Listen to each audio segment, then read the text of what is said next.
National pension scheme చాలా మందికి ఇది తెలిసిన పేరే. బట్ ఇదొక్క ప్రోడక్ట్ వల్లనే మన లైఫ్‌ని ఎలా మార్చుకోవచ్చో, అసలు మన లైఫ్‌ని ఎంత బ్యూటిఫుల్‌గా డిజైన్ చేసుకోవచ్చో తెలీదు చాలా మందికి. సో, నేనది ఈరోజు ఈ వీడియోలో క్లారిటీగా ఎక్స్‌ప్లెయిన్ చేయబోతున్నాను. అలాగే మనం దీని ద్వారా డబుల్ ధమాకా అంటే ఒకటేమో టాక్స్ బెనిఫిట్ ఆల్‌మోస్ట్ 18,00,000 రెండేమో రిటైర్మెంట్ కార్పస్ 15 క్రోర్స్ ఎలా బిల్డ్ చేసుకోవాలో కూడా చెప్పబోతున్నానన్నమాట. ఇది చాలా మంది వరకు నమ్మకపోవచ్చు. కానీ ఈ వీడియో చూసాక మాత్రం మీరు ఖచ్చితంగా నమ్మి తీరాల్సిందే అన్నమాట. అండ్ చాలా మంది ఏంటంటే ఈ ప్రొడక్ట్ రిలేటెడ్‌గా కంప్లీట్ అవేర్‌నెస్ లేకపోవడం వల్ల వాళ్ళ ఎన్‌పీఎస్‌ని కూడా సరిగ్గా మేనేజ్ చేసుకోవట్లేదు. అలాంటి వాళ్ళకైతే ఖచ్చితంగా ఇది హెల్ప్ అవుతదని అనుకుంటున్నాను. సో, దీంట్లో బేసిక్‌గా ఇన్వెస్ట్ చేసేటప్పుడు 4 స్కీమ్స్ ఉంటాయన్నమాట. Scheme A, scheme E, scheme C, scheme G. ఈ 4 స్కీమ్స్‌కి కూడా ఐడియా లేకుండా వాళ్ళు వాళ్ళ పోర్ట్‌ఫోలియోని సరిగ్గా రీబాలన్స్ చేసుకోవట్లేదు. సో, అది గూడా నేను మీకు ఇప్పుడు చెప్పబోతున్నాను. ఓకేనా? సో, ఈ కంటెంట్ గిన మీకు నచ్చేటట్టయితే ఈ వీడియోని లైక్ చేయండి. అలాగే నా ఛానెల్‌ని సబ్స్క్రైబ్ చేసుకోండి. మళ్ళా ఫ్యూచర్ కంటెంట్స్ వచ్చేంత వరకు. సో, ఇంగ కంటెంట్‌లోకి వెళ్దామా? So, basic details of NPS. So, ఇక్కడ మనకి రెండే 2 బెనిఫిట్స్ ఉంటాయి. ఒకటి టాక్స్ బెనిఫిట్, రెండోదొచ్చేసి రిటైర్మెంట్ బెనిఫిట్ అన్నమాట. సో, టాక్స్ బెనిఫిట్ ఏ ఏ సెక్షన్స్ కింద ఉంటదో ఇప్పుడు చూద్దాం ఫస్ట్. సో, టాక్స్ బెనిఫిట్స్ వచ్చేసి సెక్షన్ 80సి. సో, ఈ సెక్షన్ 80సిలో 1.5 లాక్ వరకు టాక్స్ బెనిఫిట్స్ ఉంటాయన్నమాట. అదే కాకుండా అడిషనల్ 50,000 టాక్స్ బెనిఫిట్ కూడా ప్రతి ఒక్కరు పొందొచ్చు. ఆ 50,000 టాక్స్ బెనిఫిట్ అనేది వచ్చేసి 80 సిసిడి 1బి సెక్షన్ కింద పొందవచ్చు అన్నమాట. సో, టోటల్‌గా ఈ ప్రోడక్ట్ నుంచి 2,00,000 అయితే సేవ్ చేసుకోవచ్చు ఒక పర్సన్. బట్ ఈ టాక్స్ బెనిఫిట్స్‌కి ముందు ఎన్‌పీఎస్‌లో మనకి 2 టైప్స్ ఆఫ్ అకౌంట్స్ ఉంటాయి. ఏవేవి అంటే ఒకటి టైర్ 1 మ్యాండేటరీ రిటైర్మెంట్ అకౌంట్. రెండోదొచ్చేసి tier 2 voluntary retirement account. So, ఈ 2 టైప్స్ అకౌంట్స్ గురించి డీటెయిల్‌గా తెలుసుకోవాలి మీరు. సో, దాని రిలేటెడ్‌గా ఇప్పుడు మీకు క్లియర్‌గా ఎక్స్‌ప్లెయిన్ చేస్తాను. యాహ్! ఇక్కడ చూస్తున్నారు కదా! Type 1 account. Mandatory pension account. So, ఇదొచ్చేసి ఓన్లీ పెన్షన్. అంటే దీనికి లాక్ ఇన్ పీరియడ్ అనేది టిల్ 60 వరకు ఉంటుందన్నమాట. దానికి ముందు గూడా ఎగ్జిట్ అవ్వచ్చు. బట్ దాని టర్మ్స్ అండ్ కండిషన్స్ మనం ఇప్పుడు డీటెయిల్‌గా చూద్దాం. టైప్ 2 అకౌంట్ వచ్చేసి voluntary and optional account require and active tier 1 account. So, ఎవరైతే సరే ఈ ఎన్‌పీఎస్‌లో టైప్ 2 అకౌంట్‌ని యాక్టివేట్ చేయాలనుకుంటున్నారో ఫస్ట్ వాళ్ళు మాత్రం మ్యాండేటరీగా టైర్ 1 అకౌంట్‌నయితే యాక్టివేట్ చేసుకోవాలి. సో, ఇది ప్రాసెస్. దాని తర్వాత కిందకి voluntary exit. So, voluntary exit from NPS if account hold for 10 years or more. అంటే ఈ అకౌంట్‌ని మీరు 10 ఏళ్ళు మినిమమ్ హోల్డ్ చేసుంటే దాని తర్వాత మీరు వాలంటరీగా కూడా ఎగ్జిట్ అవ్వచ్చు ఎన్‌పీఎస్ నుంచి. ఓకేనా? సో, రెండో కండిషన్ వచ్చేసి total corpus less than or equal to 5,00,000. అంటే ఎప్పుడైతే సరే ఈ ఎగ్జిట్ సమయంలో కార్పస్ అనేది 5,00,000 కంటే తక్కువ ఉంది అంటే మీరు 100% లంప్ సమ్ విత్‌డ్రాయల్‌గా చేసుకోవచ్చనమాట. ఒకవేళ కార్పస్ అనేది 2.5 కంటే ఎక్కువ ఉండి at least 80% of purchase annuity plus 20% of paid up as lump sum. అంటే ఎప్పుడైనా సరే ఒకవేళ మీ కార్పస్ 2.5 లాక్స్ కంటే ఎక్కువ ఉంది అంటే ఈ ఆప్షన్ ఏంటి అంటే మీరు మినిమమ్ 80% అనేది యాన్యుటీగా పర్చేజ్ చేయాలి. 20% అనేది లంప్ సమ్‌గా విత్‌డ్రాల్ చేయాలన్నమాట. సో, దీని అర్థం ఏంది అంటే వెరీ సింపుల్. మనకి యాన్యుటీ అంటే ఏం లేదు. మనం ఒక లంప్ సమ్ అమౌంట్‌తో ఏదైనా సరే ఒక ప్రొడక్ట్ పర్చేజ్ చేసి మనం దాన్ని ఇయర్‌లీ కానీ, మంత్లీ గానీ ఈక్వల్ యాన్యువల్ పేమెంట్స్ వచ్చేటట్టు డిజైన్ చేసుకోవడం అన్నమాట. సో, దాన్నే యాన్యుటీ అంటాం ఇక్కడ. ఓకేనా? 20% పేడ్ అప్ యాస్ లంప్ సమ్ అంటే మీకు 1,00,000 ఉందనుకోండి. దాంట్లో 80,000 అనేది ఇట్లా యాన్యుటీకి డైవర్సిఫై చేస్తారు. రిమైనింగ్ 20,000 అనేది మీకు బల్క్‌గా ట్రాన్స్‌ఫర్ చేస్తారన్నమాట. కానీ టైర్ 2 అకౌంట్‌లో మీకు అలాంటి ఆప్షన్స్ ఏముండవు. Flexible exit will be allowed. ఓకేనా? సో, ఇక్కడ చూడండి ఏఎంసీ చార్జెస్ అనేవి ఇక్కడ టైర్ 1 అయితే అప్లికబుల్ అయితాయన్నమాట. టైర్ 2 అయితే ఏఎంసీ చార్జెస్ ఏముండవు. తర్వాత విత్‌డ్రాల్. సో, ఇక్కడ చూసారు కదా! 60% on retirement and 40% purchase on annuity. So, ఇక్కడ మీనింగ్ ఏంటంటే ఎప్పుడైతే మీరు ఒక ఎన్‌పీఎస్ స్టార్ట్ చేశాక 60 ఏండ్ల వరకు వెయిట్ చేశారో 60 ఏళ్ళకి మీరు రిటైర్ అయిపోతారు కదా! ఆ టైంలో 60% ఆఫ్ ద అమౌంట్ అనేది మీకు లంప్ సమ్‌గా ఇచ్చేస్తారు. సో, అప్పుడు ఒక 1,00,00,000 కార్పస్ బిల్డ్ అయిందనుకోండి. ఆ 1,00,00,000లో 60,00,000 మీరు లంప్ సమ్‌గా విత్‌డ్రా చేసుకొని మిగతా 40,00,000ని యాన్యుటీగా కన్వర్ట్ చేస్తారనమాట. సో, దాన్ని మీకు మంత్లీ పెన్షన్‌గా పే చేస్తా ఉంటారు. సో, ఇక్కడ మనకి టైటిల్‌లో అలాంటి కండిషన్స్ ఏం లేవు. చూసారు కదా! Flexibility withdrawal of entire corpus. So, ఇక్కడ టాక్స్ బెనిఫిట్స్ చూడండి. టాక్స్ బెనిఫిట్స్ ఏమేమి చూపిస్తున్నాయంటే సెక్షన్ 80సి చెప్పాను కదా! 1.5 లాక్స్ వరకు టాక్స్ బెనిఫిట్ ఉంటుంది అండర్ 80సి. అండ్ ఎగస్ట్రా 50,000 డిడక్షన్ అనేది 80 సీసీడీ 1బి సెక్షన్ కింద ఉంటుందన్నమాట.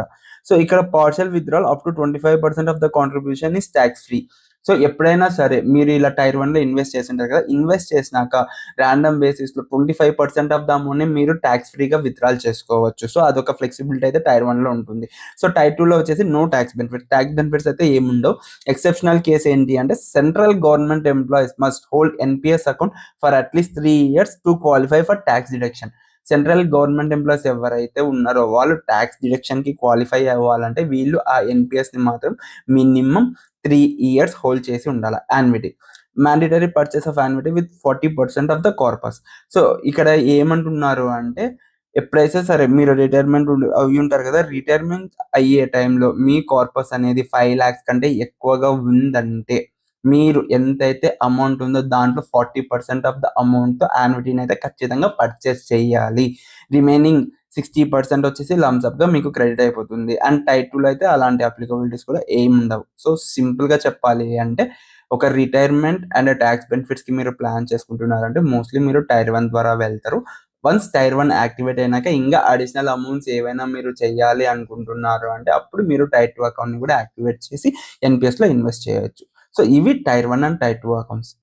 సో ఇప్పుడు టైప్ ఆఫ్ అకౌంట్స్ రిలేటెడ్గా డిస్కస్ చేసుకున్నాం కదా, టైర్ 1 టైర్ 2 అని చెప్పేసి. సో టైప్ ఆఫ్ అకౌంట్స్ని పక్కన పెడితే మనం ఇన్వెస్ట్ చేసే అమౌంట్కి కూడా ఎన్పిఎస్లో ప్రతి ఏఎంసి 4 స్కీమ్స్ని ప్రొవైడ్ చేస్తుంది. ఆ 4 స్కీమ్స్లో ఏమేమిటి అంటే scheme A, scheme E, scheme C, scheme G. ఇప్పుడు మనం ఒక్కొక్క స్కీమ్ రిలేటెడ్గా క్లియర్గా ఎక్స్ప్లెయిన్ చేసుకుందాం, ఓకేనా. సో స్కీమ్ ఏలో మనకు వచ్చే ప్రోడక్ట్స్ వచ్చేసి collateralized mortgage backed securities, mortgage backed securities, real estate investment trust, infrastructure investment trust. So REITs అంటే ఏం లేదు ఫ్రెండ్స్, ఏదైనా సరే ఒక ట్రస్ట్ అనేది గ్రూప్ ఆఫ్ ఫండ్స్ ని పీపుల్ దగ్గర నుంచి ఇష్యూ చేసుకొని అది ఏం చేస్తుందంటే రియల్ ఎస్టేట్ ప్రాపర్టీస్ ని పర్చేస్ చేస్తుంది. దాని నుంచి వచ్చే రెవెన్యూస్ లో 90% ఆఫ్ ద ప్రాఫిట్స్ మాత్రం ఈ ఇన్వెస్టర్స్ కి డివిడెండ్స్ గా ఇచ్చేస్తుంటుంది అనమాట. At the same time infrastructure investment trust అంటే ఏం లేదు, సేమ్ అంతే. ట్రస్ట్ అనేది ఏర్పడి ఫండ్స్ ని పబ్లిక్ నుంచి ఇష్యూ చేసి ఇన్ఫ్రాస్ట్రక్చర్ మీద ఇన్వెస్ట్ చేసి వన్స్ ఆ ఒక కన్స్ట్రక్షన్ అదంతా కంప్లీట్ అవుతున్నాక దాని నుంచి రెవెన్యూస్ వస్తాయి కదా, ఆ రెవెన్యూస్ ని మీద డివిడెండ్ రూపంలో షేర్ హోల్డర్స్ కి షేర్ చేస్తూ ఉంటుంది. సో దాని యొక్క పని అదే. బట్ ఏంటంటే మనకు కొంచెం కంపేర్ టు డెట్ ఫండ్స్ ఈ ఆర్ఈఐటీస్ అండ్ ఐఎన్విటీస్ అనే దాంట్లో డివిడెంట్ అనేది పర్సెంటేజ్ ఎక్కువ ఉంటుంది, లైక్ అరౌండ్ 8% to 10% అనమాట. బట్ ఈ యొక్క collateralized mortgage backed securities and mortgage backed securities అంటే ఏంటి అంటే మీకు ఒక ఎగ్జాంపుల్తో ఎక్స్ప్లెయిన్ చేస్తాను. ఇప్పుడు ఇక్కడ 5 హౌసెస్ ఉన్నాయి. 5 హౌస్లు వచ్చేసి లోన్ తీసుకొని హౌసెస్ కట్టారనమాట. సో ఈ లోన్స్ ఎవరు ఇస్తారు? బ్యాంక్స్ ఇస్తారు కదా. అలాంటి different category of loans which is completely related to residential అనుకుంటే మాత్రం ఆ కేటగిరీ ఆఫ్ లోన్స్ అన్నిటిని పూల్ చేసి ఆ పూల్ చేసిన లోన్స్ ని సెక్యూరిటీస్ లైక్ బాండ్స్ రూపంలోకి కన్వర్ట్ చేసి ఒక పెద్ద ఇన్వెస్ట్మెంట్ బ్యాంకర్ ఆ బాండ్స్ ని మళ్ళీ ఇన్వెస్టర్స్ కి సెల్ చేస్తారు. సో దీంట్లో ఏమైతుందంటే ఎప్పుడైతే ఆ బాండ్స్ ని ఇన్వెస్టర్స్ కొనుక్కుంటారో వాళ్ళకైతే సర్టెన్ % రేట్ ఆఫ్ ఇంట్రెస్ట్ అనేది వస్తుంది అనమాట. సో కంప్లీట్ గా కొన్ని టైప్ ఆఫ్ రెసిడెన్షియల్ లోన్స్ ని పూల్ అప్ చేసి బాండ్స్ గా కన్వర్ట్ చేసి ఇన్వెస్టర్స్ కి సెల్ చేసే దాన్ని మనం ఏమంటామంటే మార్టిగేజ్ బ్యాక్డ్ సెక్యూరిటీస్. మార్టిగేజ్ అంటే ఇంటిని తాకట్టు పెట్టి తీసుకున్న లోన్ అనమాట, అది mortgage backed securities. Collateralized mortgage backed securities CMBS అంటే ఇవి మోస్ట్లీ కమర్షియల్ ప్రాపర్టీస్ రిలేటెడ్ గా ఉంటాయి అనమాట. And at the same time ఈ దాంట్లో అయితే మనకి ఇంకొంచెం రిటర్న్ అయితే ఎక్కువ ఉంటుంది. సో ఇది స్కీమ్ ఏ. ఈ స్కీమ్ ఏలో ఈ 4 types ఆఫ్ ప్రోడక్ట్స్ అనేవి కవర్ అవుతాయి. సో నెక్స్ట్ వచ్చేసేసరికి స్కీమ్ ఈ ఇస్ వెరీ సింపుల్ ఫ్రెండ్స్. ఎప్పుడైనా సరే ఒక ఏఎంసి స్కీమ్ ఏలో ఇన్వెస్ట్ చేస్తుంది అంటే అది కంప్లీట్లీ రిలేటెడ్ టు స్టాక్స్ ఉంటుంది. సో మనం ఇప్పుడు మ్యూచువల్ ఫండ్స్ చూస్తున్నాం కదా ఎలా హ్యాండిల్ చేస్తారో సేమ్ ఇలాగే ఈక్విటీలో కూడా స్టాక్స్ ని అలా డైవర్సిఫై చేసి ఇన్వెస్ట్ చేస్తారు అనమాట. దట్ ఈస్ స్కీమ్ ఈ. స్కీమ్స్ అంటే ఏం లేదు, investment in debt securities issued by companies. So companies కూడా ఏం చేస్తాయంటే వాళ్ళకి ఫండ్స్ పూలింగ్ కి డిఫరెంట్ వేస్ ఉంటాయి అనమాట. సో దాంట్లో డెట్ ఇష్యూయన్స్ కూడా ఒకటి. సో ఎప్పుడైతే కంపెనీస్ ఒక డెట్ ని ఇష్యూ చేస్తూ బాండ్స్ ని రిటైలర్స్ కి సెల్ చేస్తా ఉందో దాన్ని మనం కార్పొరేట్ బాండ్స్ అంటాం అనమాట. ఆ కార్పొరేట్ బాండ్స్ లో ఈ స్కీమ్స్ వాళ్ళు ఇన్వెస్ట్ చేస్తూ ఉంటారు. సో దీంట్లో కూడా హయ్యర్ రిటర్న్స్ వస్తాయి అనమాట compare to normal debts. Scheme G, investment in debt securities issued by government. మన ఆర్బీఐ కూడా చాలా వరకు RBI bonds which are sovereign guarantee అంటే గవర్నమెంట్ గ్యారంటీడ్ బాండ్స్ ని పబ్లిక్ ఇష్యూ చేస్తూ ఉంటుంది. ఇక్కడ ఏమవుతుంది అంటే గవర్నమెంట్ బ్యాక్డ్ సెక్యూరిటీస్ కాబట్టి రిటర్న్ అనేది తక్కువ ఉంటుంది, బట్ రిస్క్ కూడా తక్కువ ఉంటుంది compare to corporate bonds. So ఇక్కడ రిటర్న్ తక్కువ ఉంటుంది దానివల్ల ఎవరైనా సరే అంత హై రిస్క్ లో ఇన్వెస్ట్ చేయకూడదు అంటే అప్పుడైతే స్కీమ్ జీలో ఇన్వెస్ట్ చేసుకోవచ్చు. సో ఇవి 4 types of investment securities in NPS. ఏవేవి అంటే మళ్ళీ ఒక్కసారి రివైజ్ చేద్దాం. Scheme A, scheme E, scheme C, scheme G. Scheme A చాలా హైయెస్ట్ రిస్క్, స్కీమ్ ఈ కూడా హైయెస్ట్ రిస్క్, స్కీమ్ సి కొంచెం తక్కువ compare to scheme A and scheme E, scheme G safest investment అనమాట. సో ఇవి రిస్క్ వైజ్ గా categories అయ్యాయి. Tax saving amount. So ఇప్పుడు మనం ఇందాకటి వరకు మాట్లాడుకుంది ఏంటి అంటే 18 లక్షలు ట్యాక్స్ సేవ్ చేసుకోవచ్చు అని కదా. ఆ ట్యాక్స్ అనేది ఎలా సేవ్ చేసుకుంటారో ఇప్పుడు మీకు ఒక ఎక్సెల్ లో క్లియర్ గా వేసి చూపిస్తాను. సో ఇక్కడ చూసారు కదా, ఎవ్రీ ఇయర్ ఒక 30% టాక్సేషన్ స్లాబ్ పర్సన్ ఎలా సేవ్ చేసుకుంటాడు అంటే సెక్షన్ 80C లో 1,50,000 చూపించుకుంటాడు అండ్ 80CCD లో 50,000 చూపించుకుంటాడు. సో టోటల్ గా తను సేవ్ చేసుకునే ట్యాక్స్ ఎంత 2 lakhs. సో ఈ 2 lakhs లో తను 30% ట్యాక్స్, సపోజ్ ఇది ఏం చేయలేదు అప్పుడు 2 lakhs మీద తను 30% అంటే ఎంత ట్యాక్స్ కడతాడు, 60,000 కడతారా. సో ఆ 60,000 అని మీరు చూస్తే ఒక 30 years చూస్తే ఆల్మోస్ట్ తను ఎంత సేవ్ చేసుకున్నాడు, 18 lakhs సేవ్ చేసుకుంటున్నాడు. అదే మనం సెస్ కూడా ఇంక్లూడ్ చేస్తే మొత్తం ఎంత సేవింగ్స్ వస్తుంది, ఆల్మోస్ట్ 18,72,000 ట్యాక్స్ పరంగా తను సేవ్ చేసుకుంటున్నాడు. బట్ ఈ సేవింగ్స్ ప్లస్ ఈ 2 lakhs యొక్క సేవింగ్స్ ప్లస్ ఆ ట్యాక్స్ అమౌంట్ మొత్తం కలిపితే తనకు పర్ మంత్ వచ్చే అమౌంట్ వచ్చేసి ఆల్మోస్ట్ 21,866 అనమాట. సో ఈ 21,866 ని తను 15 crores కార్పస్ గా ఎలా కన్వర్ట్ చేస్తున్నాడు అనేది ఇప్పుడు చూద్దాం. సో దాని యొక్క వర్డింగ్ రిటైర్మెంట్ కార్పస్. ఆ రిటైర్మెంట్ కార్పస్ ని తను యూజింగ్ ఎన్పిఎస్ ద్వారా ఎలా క్రియేట్ చేశాడో ఇప్పుడు మీకు క్లియర్ గా చూపిస్తాను.